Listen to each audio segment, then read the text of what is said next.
2250 square feet വരുന്ന ഈ project കൊല്ലം ഡിസ്ട്രിക്റ്റിലെ ശൂരനാട് എന്ന് പറയുന്ന സ്ഥലത്താണ് വരുന്നത്. ക്ലയൻറ്റ് നമ്മളെ അപ്രോച്ച് ചെയ്യുന്നത് കംപ്ലീറ്റ്ലി ഒരു ഫ്യൂഷനൊന്നുമല്ല, കംപ്ലീറ്റ്ലി ഒരു ട്രഡീഷണൽ ആയിട്ടുള്ളൊരു വീട് ആഗ്രഹിച്ചാണ് ക്ലയൻറ്റ് നമ്മളെ അപ്രോച്ച് ചെയ്യുന്നത്.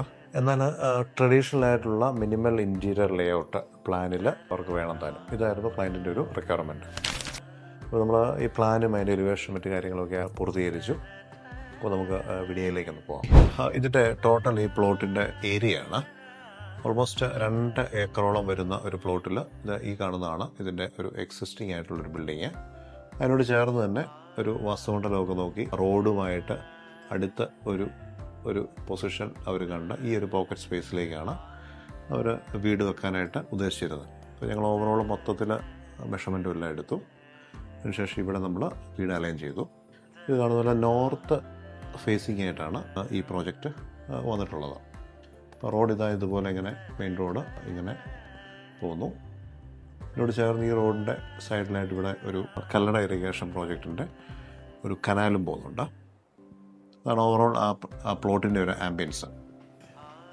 ഇത് ഡബിൾ സ്റ്റോറി ആയിട്ടുള്ളൊരു റെസിഡൻഷ്യൽ പ്രോജക്റ്റാണ്. ഇവിടെ സ്റ്റെയർ വരുന്നു.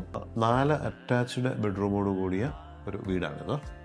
ഇവിടെ ഡ്രോയിങ് എന്ന് പറയുമ്പോൾ ഡ്രോയിങ് സ്പേസ് അല്ല, ലിവിങ് എന്ന് പറയുന്നത് ക്ലയൻറ്റിന് ഒരു ലിവിങ് മതി. ഫോർമൽ ഫാമിലി അങ്ങനെ ഒരു സെപ്പറേറ്റ് റിക്വയർമെൻറ്റ് ക്ലയൻറ്റിന് ഇല്ലായിരുന്നു, ഒരു സ്പേസ് റിഡക്ഷൻ്റെ ഭാഗമായിട്ട്. അപ്പോൾ നമ്മൾ TV യൂണിറ്റ് ഗസ്റ്റിന് അല്ലെങ്കിൽ നമുക്ക് ഇരിക്കാനായിട്ടുള്ളൊരു സോഫ സ്പേസും എല്ലാം കൂടെ ഇൻകോപ്പറേറ്റ് ചെയ്ത് ഒരു സിംഗിൾ ഡ്രോയിങ് പോകും. എന്നാൽ അവിടുന്ന് പ്രൈവസി ഒന്നും നഷ്ടപ്പെടാത്ത വിധത്തിൽ അടുത്ത പൊസിഷനിലേക്ക് കിടക്കുന്നു. വൈഡായിട്ടുള്ളൊരു സിറ്റ് ഔട്ടാണ് നമ്മൾ ഇവിടെ പ്രൊവൈഡ് ചെയ്തിട്ടുള്ളത്. ക്ലയൻറ്റിന് അങ്ങനെ ഒരു റിക്വയർമെൻറ്റ് പറയുന്നുണ്ടായിരുന്നു. കാരണം ഒരു ഫ്രണ്ട്സ് ഫാമിലി അങ്ങനൊരു ട്രാഫിക് വരുന്നതുകൊണ്ട് ഒരു വിഡ്ത്ത് വേണമെന്ന് ഒരു റിക്വയർമെൻറ്റ്സിലുണ്ടായിരുന്നു. മാത്രമല്ല ഒരു ട്രഡീഷണൽ പ്രോജക്റ്റിലേക്ക് വരുമ്പോൾ നമ്മൾ മിക്കവാറും കാണുന്ന പോലെ തന്നെ ചാഞ്ഞ് നിൽക്കുന്ന ഓടും ഒക്കെ കൊടുത്ത് നല്ല വീതിക്ക് നല്ല തൂണുകളും ഒക്കെ കൊടുത്തിട്ടുള്ള ഒരു ട്രഡീഷണൽ ആംബിയൻസിന് വേണ്ടിയിട്ടും ആ സിറ്റ് ഔട്ട് ആവശ്യമായിരുന്നു. അപ്പോൾ അതുകൊണ്ടാണ് നമ്മൾ ഈ ഇത്ര വൈഡായിട്ടുള്ള വിഡ്ത്തിൽ ഒരു സിറ്റ് ഔട്ട് നമ്മളവിടെ പ്രൊവൈഡ് ചെയ്യുന്നത്. അതിനോട് കൂടെ തന്നെ ഒരു ഷൂറാക്കും മറ്റു കാര്യങ്ങളൊക്കെ പ്രൊവൈഡ് ചെയ്തു.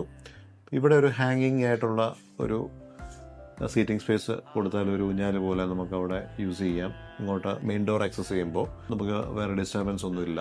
അങ്ങനെ ഒരു സ്പേസ് യൂട്ടിലൈസ് ചെയ്യാനായിട്ടാണ് ഒരു കോർണറിലേക്ക് ഒരു സ്പേസ് പോക്കറ്റ് സ്പേസ് കൊടുത്തിട്ടുള്ളത്. ഇതിൻ്റെ സിറ്റ് ഔട്ട് എന്ന് പറയുമ്പോൾ നമ്മൾ 3D എലിവേഷനിൽ കാണുന്ന പോലെ സിറ്റ് ഔട്ട് നമ്മൾ കോൺക്രീറ്റ് ചെയ്തിട്ടില്ല. അത് ഡ്രസ് വർക്ക് ചെയ്ത് നമ്മൾ മാംഗ്ലൂർ റൂഫ് ടൈൽ നാടൻ ഓട് കൊടുത്തിട്ടാണ് ആ ട്രഡീഷണൽ ആംബിയൻസ് അവിടെ ക്രിയേറ്റ് ചെയ്തിട്ടുള്ളത്. അതിൽ സിറ്റ് ഔട്ടിൻ്റെ കോൺട്രിബ്യൂഷൻ ട്രഡീഷണൽ സിറ്റ് ഔട്ടിൻ്റെ ഒരു ആംബിയൻസ് വളരെ സപ്പോർട്ടിങ് ആയിരുന്നു. റൂംസിനെ പറ്റി ഇപ്പം നമ്മുടെ പല വീഡിയോസിലും വന്നിട്ടുള്ള പോലെ ടിപ്പിക്കലായിട്ട് ഉള്ളൊരു റൂമിൻ്റെ ഫിറ്റ് ഔട്ട്സ് അത് കൂടുതൽ എക്സ്പ്ലെയിൻ ചെയ്യുന്നില്ല. എങ്കിലും എല്ലാ റൂംസിലും ബേ വിൻഡോസ് പ്രൊവൈഡ് ചെയ്തിട്ടുണ്ട്. പിന്നെ ഡ്രസ് ബേസ്, അതിനോടനുബന്ധിച്ച് നമ്മുടെ ടോയ്ലറ്റിലേക്കുള്ള ആക്സസ്, ടോയ്ലറ്റിൽ നിന്ന് ഡയറക്റ്റ് ഓപ്പണിങ് ബെഡ്റൂംസിലേക്ക് വരുന്നില്ല. ഇതാണ് അതിൻ്റെ ഒരു ഹൈലൈറ്റ്. നമ്മളെല്ലാ പ്രോജക്റ്റുകളിലും അങ്ങനെ ചെയ്തു പോകുന്നു. അതുപോലെ ക്രോസ് വെന്റിലേഷൻസ് എല്ലാം നമുക്ക് ഇവിടെ കിട്ടിപ്പോകുന്നുണ്ട്.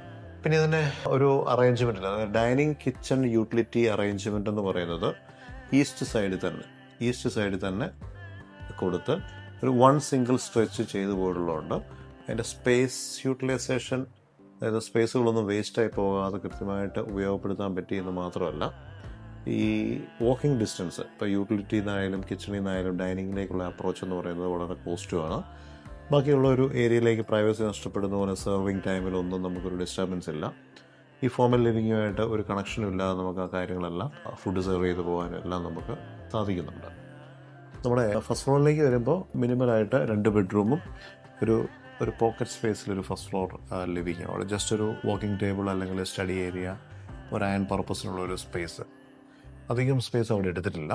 പിന്നെ വിശാലമായിട്ട് ഉള്ള ഫ്രണ്ടിലും ബാക്കിലും ഓപ്പൺ ടെറസ്, ചെറിയൊരു ബാൽക്കണി, ഇത്രയും കാര്യങ്ങൾ മാത്രമേ നമ്മൾ ഫസ്റ്റ് ഫ്ലോറിൽ അറേഞ്ച് ചെയ്തിട്ടുള്ളൂ. അപ്പോൾ ഇനി നമുക്ക് അതിൻ്റെ 3D മോഡലിലേക്ക് ഒന്ന് പോകാം. ഇതാണ് ഇതിൻ്റെ എക്സ്റ്റീരിയർ. ഇത് റെൻഡേർഡ് വേർഷൻ അല്ല, മോഡലാണ്. സ്കെച്ചപ്പിൽ ഒരു വീടിൻ്റെ ഓൾ അറൗണ്ട് നമുക്കൊന്ന് നോക്കി പോകാം. ഇതിൽ ഈ പറയുന്ന ട്രഡീഷണൽ എലമെൻറ്റ്സ് എന്ന് പറഞ്ഞാൽ ഈ സിറ്റ് ഔട്ടാണ് മെയിനായിട്ട്. ഒരു ചാരുപടി, വുഡൻ ചാരുപടി കൊടുത്തിട്ടുണ്ട്. ഒരു 1 2 3 4 കോളംസ് വരുന്നുണ്ട്. ആ കോളംസ് കണക്ട് ചെയ്തിട്ട് ഇവിടെ നമുക്ക് ഇങ്ങനെയുള്ള ഈ ക്രാസീസ് നമ്മൾ കൊടുത്തു പോയിട്ടുണ്ട്. പിന്നെ ഈ റൂഫിങ് ചെയ്തിരിക്കുന്നുണ്ടോ, റൂഫിങ്ങിന് ഈ ഡ്രോപ്പായിട്ടുള്ള ഈ വുഡൻ റെയിലിങ് കൊടുത്തിരിക്കുന്നത് എല്ലാം നമ്മുടെ ട്രഡീഷണൽ വളരെ സപ്പോർട്ടിങ് ആയിട്ടുള്ള കോൺട്രിബ്യൂഷൻസാണ് നമുക്ക് കിട്ടുന്നത്. അതുപോലെ സിറ്റൗട്ടിൽ നിൽക്കുമ്പോഴാണേലും നമുക്ക് മുകളിലേക്ക് കോൺക്രീറ്റ് ചെയ്യാതെ ഒരു സീലിംഗ് ഓട് കൊടുത്തിട്ടായിരിക്കും നമ്മളവിടെ ചെയ്തു പോവുക. ഈ ഫ്രണ്ടിൽ വന്നിട്ടുള്ള ഈ ഡിസൈൻ വർക്ക്, ഈ കോടി കൊടുത്തിട്ട് അതിൽ കൊടുത്തിരിക്കുന്ന ഈ വുഡൻ ഡിസൈൻ വർക്കും ട്രഡീഷണൽ വളരെ സപ്പോർട്ടിംഗ് ആയിട്ട് വന്നിട്ടുണ്ട്. ഫസ്റ്റ് ഫ്ലോറിലേക്ക് വരുമ്പം ഇത്രയും നമുക്ക് സ്പേഷ്യസ് ആയിട്ടുള്ള ഒരു ഓപ്പൺ ടെറസ്, പിന്നെ ഒരു ബാൽക്കണി, പിന്നെ ഈ 2 ബെഡ്റൂംസും എല്ലാം കംപ്ലീറ്റ്ലി റൂഫിങ് കവേർഡ്, അത് 4 കോടിയായിട്ടാണ് കൊടുത്തിട്ടുള്ളത്. പിന്നെ ഈ ഗേബിൾ വർക്കിന് ഇവിടെ ഫസ്റ്റ് ഫ്ലോറിലും ഈ ഗേബിൾ വർക്ക് വന്നിട്ടുണ്ട്. ആ ഗേബിൾ വർക്കിൽ ആ വുഡൻ ഡിസൈൻസ് വന്നിട്ടുണ്ട്. അതുപോലെ വിൻഡോസിൻ്റെ പാറ്റേൺസും ശ്രദ്ധിക്കുക. വിൻഡോസിൻ്റെ പാറ്റേൺസ് നമ്മൾ അടിയിൽ ഷട്ടർ ഡിസൈൻസും കൊടുത്ത് ഈ പറഞ്ഞ പോലെ മേളിൽ വന്നിട്ട് ക്രാസിങ് കൊടുത്തിട്ടുണ്ട്.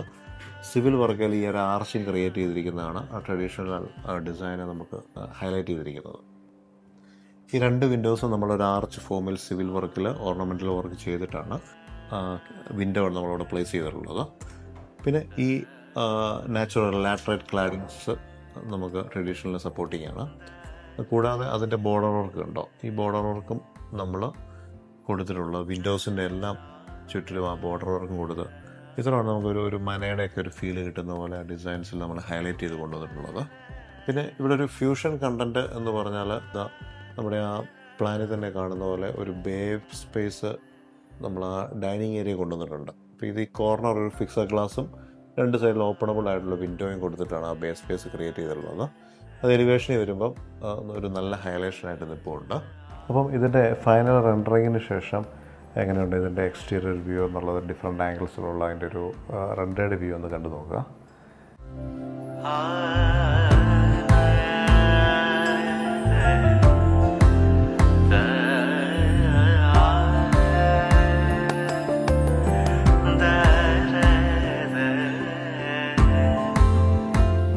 അപ്പം ഇതാണ് ഞങ്ങളുടെ കൊല്ലം ഡിസ്ട്രിക്റ്റിലെ ഈ ഡിസൈൻ ചെയ്തിട്ടുള്ള ഈ പ്രോജക്റ്റിൻ്റെ വിശേഷങ്ങൾ. സോ വീടും പ്ലാനും സെഗ്മെൻറ്റിലുള്ള ഫോർ മോർ വീഡിയോസിന് വേണ്ടിയിട്ട് stay tuned and thank you so much.